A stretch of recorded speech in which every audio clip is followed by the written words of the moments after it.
Atlantis was said to be a kingdom made up of, or an empire, made up of 10 kingdoms. That was a big one that I saw because I've been fascinated by the concept of Atlantis.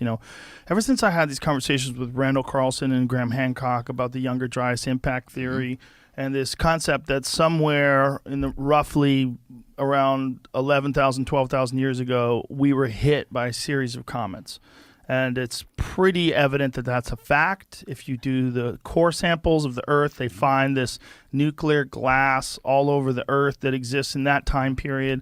And it seems like something happened that reset civilization. And there's very little evidence of advanced civilizations before that up until recently, up until the last couple of decades. They started uncovering things like Göbekli Tepe and all these other structures that are clearly from more than 12,000 years ago. And they're really complex and really large with enormous stones. And it's sort of caused people to rethink the history of the Earth and the history of human civilizations.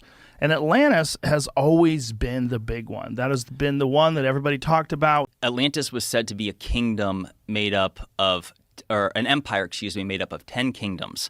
And then there was the lost city of Atlantis, which was the capital, which was said to be made up of concentric circles, 2 of water, 3 of land, and essentially that they were obliterated by a cataclysm as passed down by Plato, although it's worth mentioning that Plato got the story of Atlantis from Solon, who was his uncle separated by 6 generations. But what most people don't realize is that Solon had traveled to Egypt, and so it's the ancient Egyptians is where that tale comes from, which makes it even more bizarre because I would argue that the most spectacular ancient civilization is the Egyptians.